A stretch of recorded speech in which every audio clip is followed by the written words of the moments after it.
On today's episode, I'll break down where Connor Bedard ranks among the top centers in the NHL.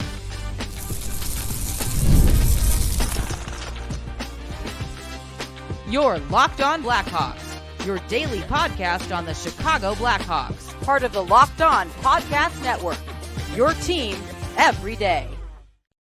How we doing, everyone? Welcome back to another episode of Locked On Blackhawks, part of the Locked On Podcast Network, your team every day. Just a quick reminder off the top that I am currently on the road to 2,000 subscribers on YouTube. So whether you're a first-time viewer or someone who watches on the daily, please do me a huge favor. Go and hit that subscribe button, smash the like button, comment down below as well. All that stuff really does help me in growing the show. And if you're tuning in through an audio platform, be sure to rate and review as well. Those also are a tremendous help. And last but certainly not least, got to let you all know today's episode is sponsored by Game Time. Go and download the Game Time app right now. And when you do, use the promo code LOCKEDONNHL in all caps to get $20 off to the sporting events, concerts, or theater events near you.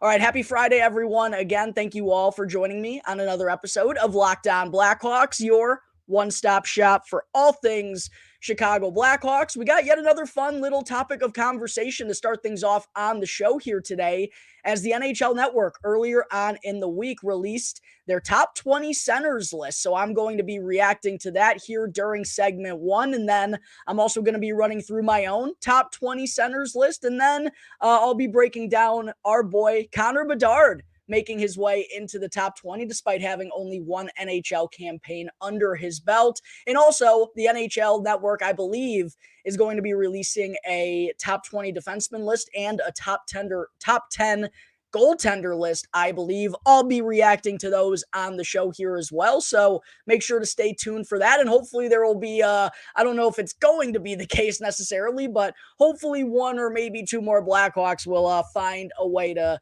sneak their names onto this list. But getting into the NHL Network's top 20 centers list that they released earlier on in the week, I'm going to run through their top 20, and then I'll go through mine to kind of give my reaction as far as where I agree and disagree with this list. So the NHL Network had Connor McDavid,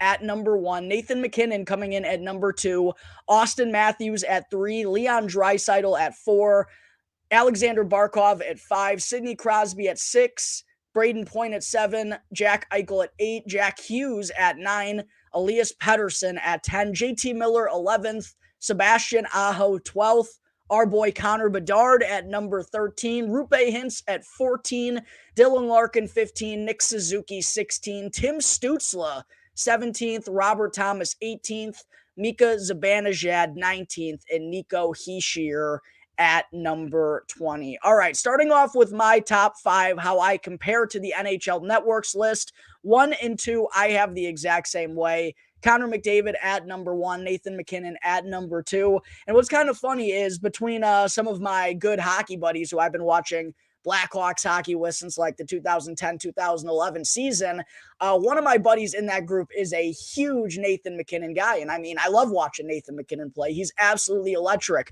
But he really has been like trying to make the argument these last few years that Nathan MacKinnon is, I don't want to necessarily say the better player, but if there was like a selection between the two, he's leaning towards MacKinnon, or maybe thinking it's a closer conversation than some people suggest. And while I do admit, it's worth debating, I'm still going to come out with Connor McDavid any day of the week. If you ask me who between those two, even if they were the same age, who would I rather have to start a franchise with? It's going to be Connor McDavid to me. So I have McJesus at number 1, Nathan MacKinnon absolutely right behind him at number 2.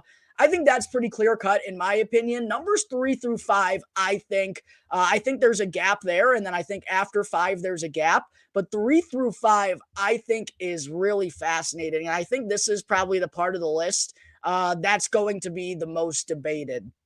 And I really do believe that depending on who you ask, they could have it in any sort of order between those 3 guys. How I'm going to have it right here, right now, I think you just have to give Alexander Barkov his credit for what he just did all this last year for the Florida Panthers. And I mean, he's been a phenomenal player for them for the last handful of seasons, right? And the leader for them down there, a defensive masterclass against the Edmonton Oilers in the Stanley Cup final. He's been doing that for years as well. And oh, yeah, he can produce on the offensive side of things. Now, maybe not to the level of Leon Draisaitl and certainly not to the goal scoring abilities of Austin Matthews, like we just saw him when he potted 69 goals this last year. But Barkov is still a point per game guy, and he is a much better defensive player than either of those two. I mean, he's a two-time Selke Award trophy winner. And even the season before, like, he was a huge reason why the Florida Panthers overcame that 3-1 deficit against the Boston Bruins in the first round and then kept it going all the way to the Stanley Cup final. Like, he's been a huge part of that team's success and really the rebuild there in the Florida Panthers organization. I'm not going to say that it's conclusive that Barkov is number 3, deservingly over Draisaitl or Matthews. Like I mentioned, I think you can have it any sort of way. But for me personally, after the Florida Panthers just won the cup and what he did throughout the playoffs and throughout the entirety of the year, I'm going to have Alexander Barkov at number 3. And there's even still another fascinating debate here between Leon Draisaitl and Austin Matthews. I think this one is really close. I went with Leon Draisaitl, even though the last couple games in the Stanley Cup final, I really believe he was hurt. And came up empty on the stat sheet when the team needed him to produce the most. But I do believe that he has been the better playoff performer and contributor so far throughout his career in comparison to Austin Matthews. Yeah, Austin is the better goal scorer. He's the best goal scorer in the entirety of hockey. Yeah, I mean, it's close. It's really close between all three of these guys. I gave Leon Draisaitl the narrow edge over Matthews, and then I had Barkov just because of everything he did this past year. Like, he deserves his flowers. I have him at 3, Draisaitl at 4, and Austin Matthews at number 5. Go and let me know in the comment section down below what you think about my top 5 and where you would have them sorted in what order. After that, I do also have Sidney Crosby at number 6. I mean, the guy is a timeless wonder, still always over a point per game. I mean, he's been a 90-point producer these last couple of years. We know what he does at the faceoff dot. We know the leadership that he provides. He's just never slowed down. It's been so impressive. So, yeah, I think Sidney Crosby is still the next man up after what I think is a pretty clear-cut top 5. And after that, actually, I'll continue on here. I have JT Miller at number 7. They had JT Miller at number 11. The NHL Network did, behind Elias Pettersson. I think that's a mistake. I think JT Miller has been a phenomenal two-way center, has been someone that's really helped change the culture of the Vancouver Canucks since he came over there. The goal scoring's been good, the playmaking well over a point per game margin, and he's someone who helps in all departments on the special teams. So yeah, I think JT Miller is one of the best two-way centers in the entirety of hockey. I have Jack Hughes next up at number 8.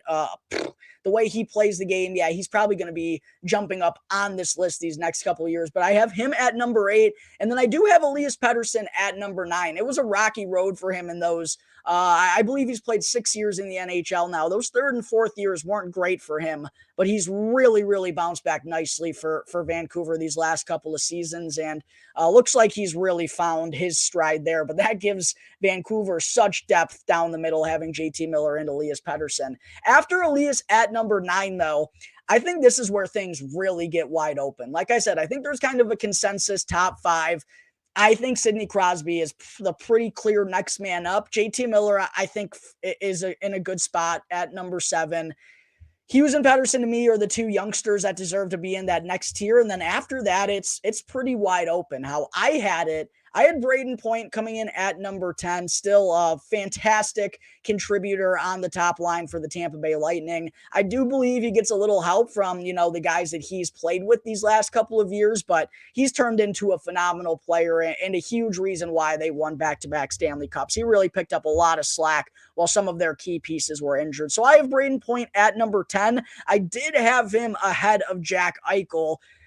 Eichel's still been a point per game guy, but even though he was a huge catalyst and reason why Vegas won the Stanley Cup last year, he hasn't necessarily been as dominant as he was post-surgery as he was back in his early days with the Buffalo Sabres. He's still a phenomenal player. He's still one of the better center icemen in the NHL, but he's also been banged up. He's kind of injury prone. So I had him behind Braden Point at number 11. Next up for me, and I really did try to put my bias to the side here, Blackhawks fans, but just looking at the talent of everyone else on this list, I have Connor Bedard at number 12. And I know a lot of these guys are obviously more established than Bedard, and they have more career points, and they've had more opportunities, and they've been in bigger roles and what, or not necessarily bigger roles, but in bigger moments, I guess, because Bedard's only played 1 year in the NHL with the lowly Chicago Blackhawks, right?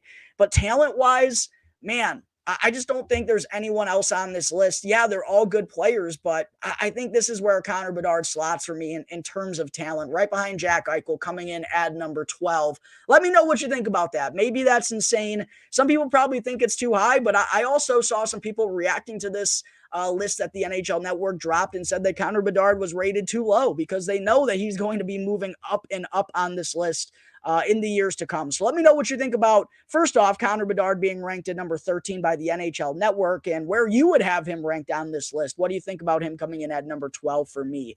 After Connor Bedard, I have Tim Stützle at number 13. I thought he was criminally underrated by the NHL Network. Number 17, after Nick Suzuki, I think is actually insane. After Rupe Hintz, and I know Rupe Hintz has been a top-line center for the Dallas Stars, but I really do believe that Tim Stützle is going to be a phenomenal player, and it's not like he's had a boatload of help with the Ottawa Senators, and he's still put up very respectable numbers. So I have Tim Stützle coming in at number 13. I have Sebastian Aho coming in at number 14. Robert Thomas, I thought he was also pushed a little bit too far back for my liking. I think Robert Thomas is a really good player. This is coming from a guy who despises the St. Louis Blues. I think Robert Thomas is a really good player and is going to be a focal point for that organization for years and years to come up front. I have Dylan Larkin next up at number 16. I was close in between Larkin and Thomas at number 15. And I know maybe age shouldn't come into factor here, but Larkin's 4 years older than Robert Thomas, and they kind of put up similar-ish numbers. So I had Larkin at number 16. I also had Mika Zibanejad come in at number 17. I thought he was a little bit too far back for my liking. He's been a really good, I know the numbers aren't earth-shattering, but he's just been a consistent play driver for the New York Rangers up front. And the guy shows up in the Stanley Cup playoffs. So you can even make an argument that Mika Zibanejad could be a little higher on this list. Next up, I actually have a guy who was forgotten and didn't have the best year, but still potted 29 goals and had potted at least, I think, 33, including a year above 40 in each of the 2 seasons prior, and that's Tage Thompson, big 6'7" center who can skate and has dazzling hands, power forward that can deke you out there. I have Tage at number 18, and boy, I'll tell you what, there was a time it was actually when Tage Thompson scored his hat-trick goal with like 7 seconds left against the Blackhawks as the game winner to beat them in regulation. I was sitting like 8 rows off of the glass, and Tage's size is unbelievable, and I could not believe how he was skating out there, man. That kid is so talented. So I have Tage Thompson coming in at number 18. This is where I have Nick Suzuki check in at number 19. I'm giving him his flowers. He has had a couple good years to start off his career with the Montreal Canadiens, but I don't think he deserves to be over Tim Stützle or Robert Thomas or even Mika Zibanejad, quite honestly. Mika's been a really good player and has done it in the playoffs. That's the way that I see it. And then rounding things out, I have Rupe Hintz at number 20. Leaving off Nico Hischier, I believe he was the only one from the NHL Network's top 20 who didn't make my top 20. Odd men out for me were Nico Hischier, honorable mentions, I should say, Nico Hischier, Anze Kopitar, and Joel Eriksson Ek. But let me know what you think about my top 20 centers list. And again, let me know your thoughts about Connor Bedard checking in at number 13, according to the NHL Network. We're going to take a quick break here on Locked On Blackhawks, but coming up in just a minute, I still have to dive into 2 Central Division prospects being dealt in the past couple of days. But first, real quick, I need to talk to you all about Indeed. We're all driven by the search for better, but when it comes to hiring, the best way to search for a candidate isn't to search at all. Don't search, but match with Indeed. And if you need to hire, then you need Indeed, because Indeed is the best matching and hiring platform with over 350 million global monthly visitors, according to Indeed data, and a matching engine that helps you find quality candidates fast. And Indeed doesn't just help you hire faster. 93% of employers agree that Indeed delivers the highest quality matches compared to other job sites, according to a recent Indeed survey. And one of the things that I personally love about Indeed is that it makes hiring all in one place so easy and so simple, because you can skip out on the countless job sites that ask unnecessary information you don't feel like you want to share, and then it still winds up leading you nowhere. Instead, go and join the more than 3.5 million businesses worldwide that currently use Indeed to hire great talent in an instant. And current listeners to the show, you'll get a $75 sponsored job credit to get your jobs more visibility at Indeed.com/lockdown. So make sure to take advantage of that by visiting Indeed.com/lockdown to get a $75 sponsored job credit that'll get your jobs more visibility. Need to hire? Then you need Indeed.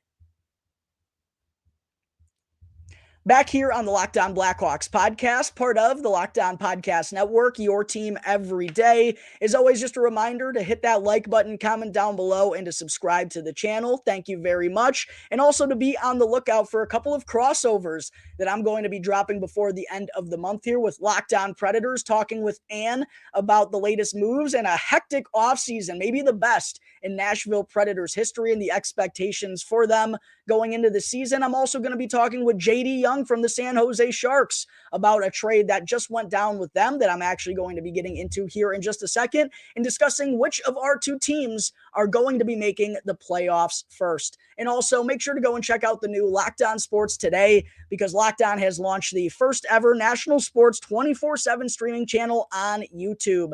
And Locked On Sports Today is here for you 24/7, covering the top sports stories of the day with the local experts from Locked On. Plus, we got our national shows that cover every single league. So make sure to go and check out Locked On Sports Today on YouTube, and to subscribe to the first ever national sports 24/7 streaming channel. Segment 2, those trades that I was just talking about there in that intro.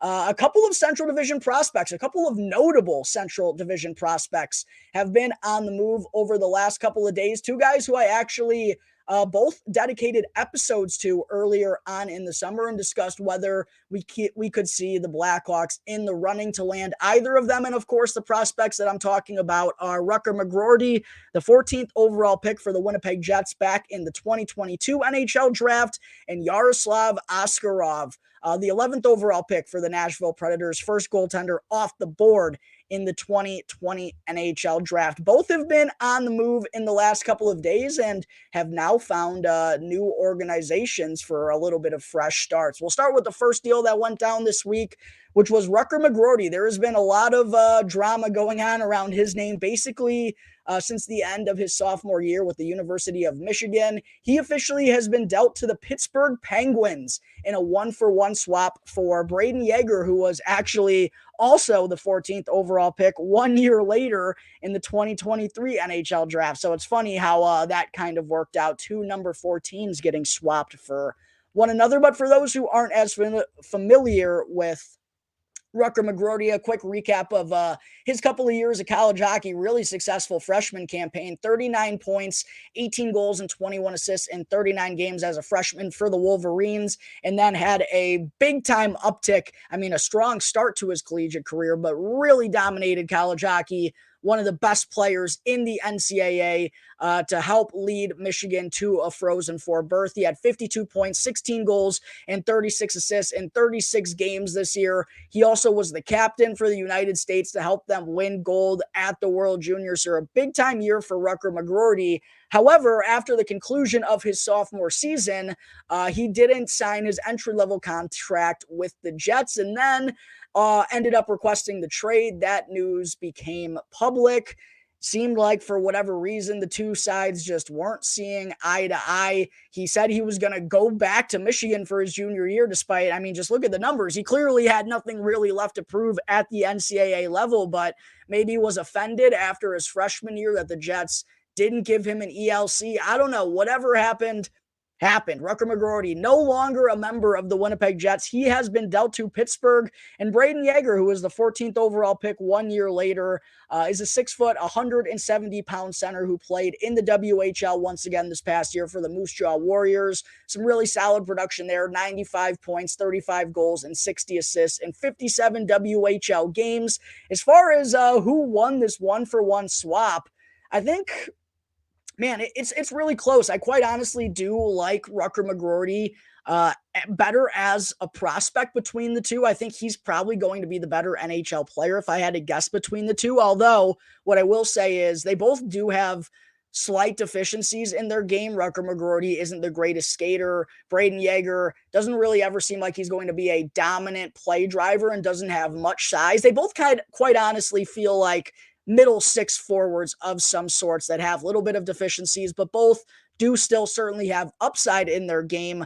What I will say, though, is the Jets, I felt like there was going to be a lot of suitors for Rutger McGroarty just because of the polished college career that he had and also what he did at the World Juniors. And that's also what made the Blackhawks a very unlikely suitor, a very unlikely landing spot for Rutger McGroarty, especially being in the division, right?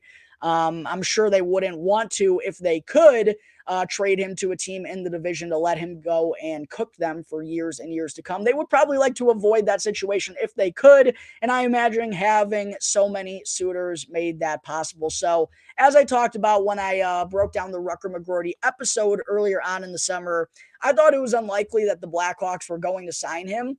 And maybe just because there were so many suitors, that's what led to this. But I'm quite honestly surprised that the Jets, because of the public knowledge of Rutger McGroarty saying he's like never really going to play there, I'm surprised they got this good of a return for Rutger McGroarty. Quite honestly, like I think this is a pretty good, I think it's a win-win for both sides. You can give upside to both sides. I personally think Rutger McGroarty is the better player, so I'm going to say the Pittsburgh Penguins got the better end of the deal, but it's one that could wind up working for both teams in the long run. So I think a good piece of business ultimately by the Winnipeg Jets here to trade a prospect that unfortunately had no future in their organization. It seemed he made that pretty clear, and I'm sure they tried to, solve this and kind of mend this bridge, if you will, for a lack of a better term. I'm sure they exhausted everything in their power, and ultimately it seems like they couldn't get it done, but this was probably the best trade they could have gotten for Rutger McGroarty, given the situation. So I think it was a really good trade for both sides. And then the bigger trade, I mean, Rutger McGroarty is a high-end prospect, but this next guy is probably the top goaltender prospect in the entire NHL, Yaroslav Askarov. I broke down his situation a couple of days ago on the show. Not only did the Predators dish out a huge extension to UC Saros, but they gave Scott Wedgwood not only a contract, but a 2-year deal, basically giving Yaroslav Askarov, despite having tremendous success in the AHL these last couple of years, and again, being pretty widely considered as the top, if not number one, the second best goalie prospect in the NHL. The Predators really didn't give him any path to the NHL, let alone to be their starter. He expressed his desire to get traded, said he wasn't going to report to the Milwaukee Admirals if that's where he was assigned to start the year. So not surprising that the Nashville Predators got this done sooner rather than later. And when I talked about that, I mentioned, I believe it was San Jose and Columbus who were like the first teams interested in Yaroslav Askarov. I'm sure there are a lot of teams making calls to Barry Trotz about this as well. Ultimately, though, Askarov winds up getting dealt to the San Jose Sharks. San Jose nets Yaroslav Askarov, Nolan Burke, AHL, ECHL level forward, and a 2025 third-round pick from the Predators in exchange for David Edstrom, a conditional 2025 first-round pick, and goaltender Magnus Krona. The main piece that the Predators get back here, the conditional first, of course, is notable. David Edstrom was the 32nd pick in the 2023 NHL draft, the last pick in the first round to the San Jose Sharks, or to the Vegas Golden Knights, last year. He was part of the Tomasz. What trade was that? I don't know. He ultimately ended up getting traded to the San Jose Sharks. 6'2", 180-pound forward who's been playing over in Sweden these last couple of years. Had a pretty nice season over in the SHL for being an 18, 19-year-old. He had 19.7 goals and 12 assists in 44 games of action. So certainly some NHL upside there. What exactly is it? That's to be determined, but worthy enough of getting a first-round pick in last year's draft, which I mean was the deepest first round that we had seen in quite some time. So that's a decent return there for the Nashville Predators. But make no mistake about it, San Jose Sharks absolutely won this trade, and I'm sure they didn't love getting rid of, a first-round pick along with David Edstrom, but considering who they have in their pipeline, and they now likely have their future goaltender. By the way, Askarov has also signed a 2-year extension at $2 million. That'll kick in not this year, but the following season. So he signed on in San Jose for the next 3 years at a very cheap $2 million AAV. Yeah, the Sharks absolutely won this deal. Make no mistake about it, because they didn't have to dish out any of their top prospects. They still have their first and second round selections in each of the next 3 years. And listen to this prospect pool that the San Jose Sharks have now accumulated here. Obviously, Macklin Celebrini, first overall in this year's draft. They got Will Smith, who was an absolute stud for Team USA and had a phenomenal freshman campaign of college hockey. He is the real deal. Quentin Musty, who balled out of control with Dalibor Dvorsky with with the Sudbury Wolves, along with Alex Ferrand of the OHL this past year. They also now have, of course, Yaroslav Askarov, who could be their goaltender of the future. They just drafted Sam Dickinson to really shore up their back end with the 11th overall pick. They also selected William Eklund in the top 10 a couple of years ago, not to mention Philip Bysted, who was a first-round pick, and Igor Chernyshov, who fell to them in the second round, who I think by all accounts was given first-round grades. So yeah, really high-end prospect pool that the Sharks have. I think this is a no-brainer win for them. And boy, they are really looking good. It's going to be fun to talk with JD in a couple of days here and discuss which of our two teams are going to be making the playoffs first. But yeah, a couple of real notable trades for the Central Division. Not going to have to be seeing Rutger McGroarty for years to come. Not going to be having to see Yaroslav Askarov for years to come. And I'm sure, low-key, there are a lot of happy members of the Rockford Ice Hogs as well, because they've been facing Yaroslav Askarov a bunch these last couple of years when he's been in Milwaukee. So getting him out of there, getting Jesper Wallstedt up to the NHL, get two of the best goalie prospects in the league right now out of the AHL Central Division, right? I'm sure that's going to make for some happy Rockford Ice Hogs along the way. But we're going to take a quick break here, Blackhawks fans. There are my thoughts on those two trades that have gone down here in the week involving notable NHL prospects. Coming up in just a moment, before I wrap up today's episode, I still have to get into a cool story that was written up on Blackhawks 2024 third-round pick, AJ Spellacy. Whoop, wrong button again. First, I got to talk to you all about the Game Time app. I apologize for butchering that. Game Time. You shouldn't have to worry when you're buying tickets to the next ball game that you want to attend. And I'm here happy to announce that Game Time is an official ticket marketplace of Major League Baseball, which makes getting tickets both faster and easier. Plus, with the Game Time app, tickets actually go down the closer that it gets to the game. And with killer last-minute deals, all-in prices, and their lowest price guarantee, Game Time takes the guesswork out of buying MLB tickets. And I'm sure you all have heard the spiel by now at this point. For those who are daily listeners of the show, I've been using Game Time. This is really not part of the ad. This is 100% the truth. I've been using Game Time since I was back in high school, probably close to a decade now, when I was going down to the United Center to watch the Blackhawks in their heyday, watching those great Cubbies teams from 2014 to 2016. I always checked out Game Time because it's the fastest, cheapest, and easiest way for you to purchase your tickets. Plus, they have last-minute tickets, flash deals, and zone deals, so it's easy to find and buy MLB tickets with baseball season having taken over. I highly recommend you all go and download the Game Time app right now, and when you do, create an account and use the promo code LOCKEDONNHL in all caps, and you'll get $20 off with your first purchase. Yes, you heard me right. You can get $20 off to go and see the Cubbies down at Wrigley before the season comes to a close. Go and try to root them on and will them do the postseason. I don't think it's going to happen, but all you can do is try, and be sure to use the promo code LOCKEDONNHL in all caps to get $20 off to the sporting events, concerts, or theater events near you. Last minute tickets, lowest prices guaranteed. Game Time. Real quick, just wanted to say thank you again for making Locked On Blackhawks your very first listen here to start off your day. Now, for your second listen, make sure to go and check out the Locked On NHL podcast, where the season never ends, providing national expertise with a local perspective. You can find the link to Locked On NHL in the description, or simply search on YouTube or wherever you listen to your podcast. Part of the Locked On Podcast Network, your team every day. Segment 3, Scott Wheeler of The Athletic a couple of days ago wrote up a really cool story about Blackhawks 2024 third round pick AJ Spellacy and his journey to getting drafted this past year, and just also some cool backstory about his family as well, and his work ethic and his tenacity. I highly recommend you all go and read the story for yourselves. I retweeted it on my Strictly Blackhawks account at Talkin' Hockey. If you don't already follow that, what are you doing? You're missing out on all the latest Blackhawks news and updates. But I retweeted the story there.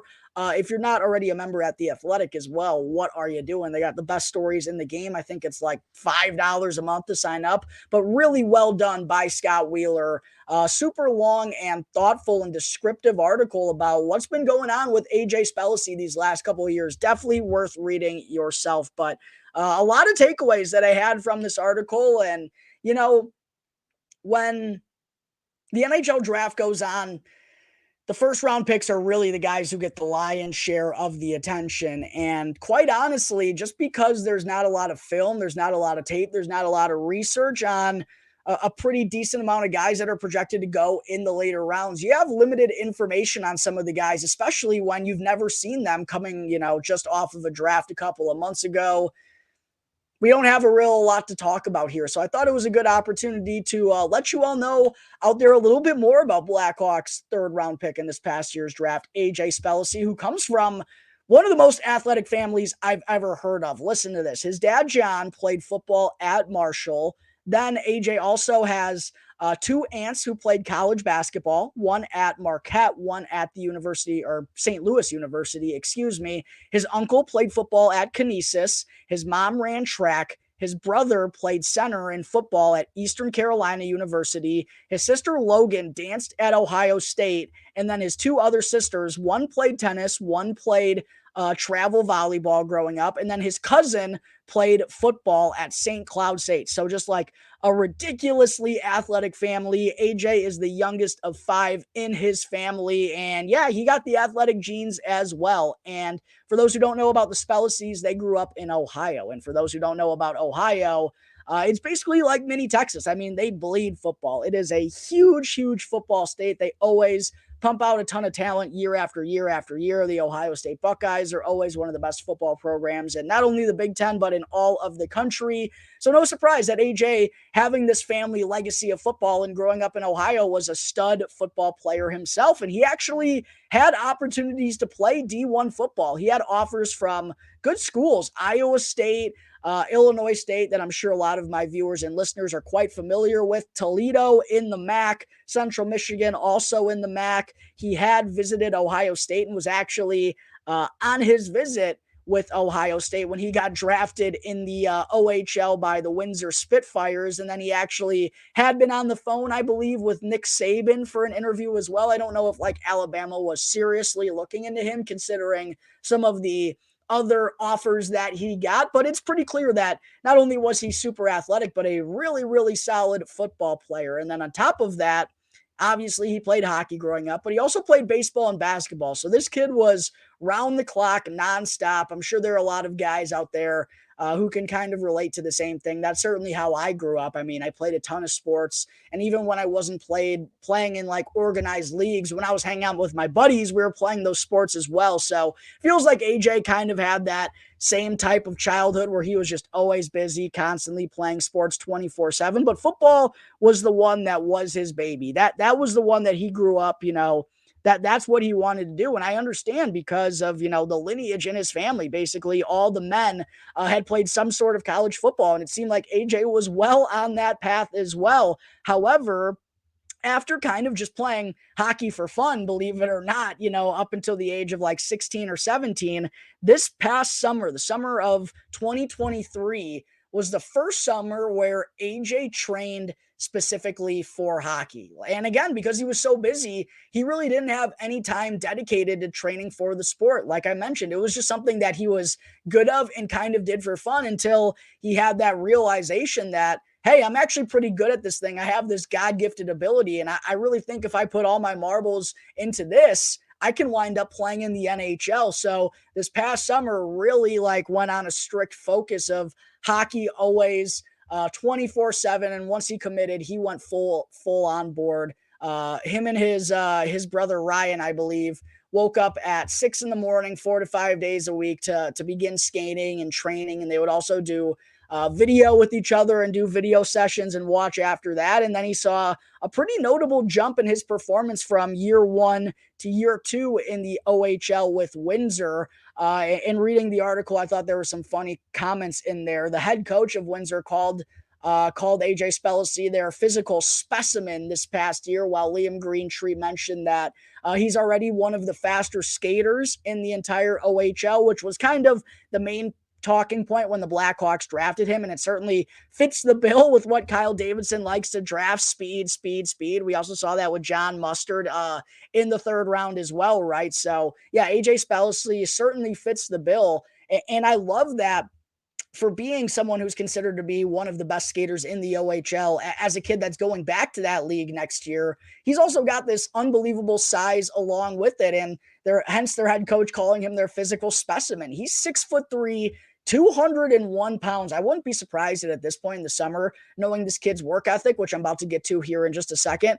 He's up to like 210 pounds. And oh yeah, he just turned 18 years old back in February. So I think all that football training and probably the weightlifting has really helped him become a big, physical, power forward type of hockey player who also has really high upside because of his skating. I don't know if he's ever going to be a really gifted offensive playmaker or anything, but this kid's got good work ethic. And if you have the speed to hang at the NHL level, I mean, that certainly gives you a chance. Offensively, he put up 38 points, 21 goals, and 17 assists in 67 OHL games this past year. Nothing crazy. However, 29 of those 38 points came in the final 37 games of the year after Christmas. So really finished the season on a high note, and also had himself a phenomenal performance at the NHL Draft Combine. Listen to this, Blackhawks fans. At the NHL Scouting Combine, Spellacy finished in the top 10 in 7 different tests, which was the most of any player, which is pretty crazy.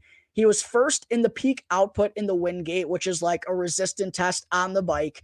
He was second in horizontal jump, 4th in agility going right, 6th in body fat percentage, 7th in pull-ups, 9th in vertical jump, and 9th in no arm jump. So, I mean, just great athleticism. He sounds like he's, pardon my language, built like an absolute brick shithouse, 6'3", 205 pounds at 18 years of age.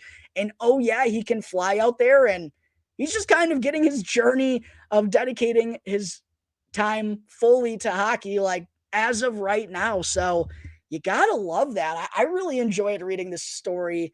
Huge kudos to Scott Wheeler. And again, highly recommend anyone to go and check this out. I retweeted it on my account at Talkin' Hockey on X, so you can easily find it. But yeah, seems like, again, I don't ever expect this kid to put up nasty offensive numbers.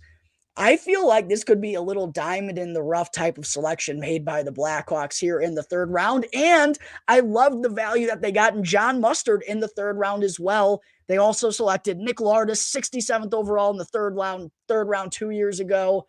Yeah, man, I really love the late round picks that Kyle Davidson has been making. I gave him a lot of crap for Sasha Boisvert, my least favorite pick that he's probably made. And again, it didn't really stem that much from Boisvert, the player. It was just who was available there at the time and upside and yada, yada, yada. But yeah, I really like the selections that Davidson has made in these latter rounds. And AJ Spellacy, keep an eye on this kid and what he's going to do in Windsor these next couple of years. Can absolutely fly, loves to throw his weight around. And oh yeah, he models his game after Tom Wilson, who I know isn't necessarily a fan favorite, but anyone who's ever played with Tom Wilson, I'm sure has absolutely loved it. It's like a Max Domi situation. You hate to play against the guy. You love to have him on your team. So we'll see if AJ Spellacy can kind of fit that bill and make it to the NHL in a couple years down the road for the Chicago Blackhawks. But this was a really cool story. I did want to share some of the key takeaways that I had with you all here on today's episode. But I think that is going to wrap up today's episode of Locked On Blackhawks. As always, thank you all again for joining me on the show. Be sure to go and follow Locked On Blackhawks for free right now, wherever you may be listening to your podcast, and to go and subscribe to Locked On Blackhawks on YouTube. That way you can get the latest episode as soon as it's uploaded each and every day. And also be sure to go and follow Locked On Blackhawks wherever you may listen to your podcasts.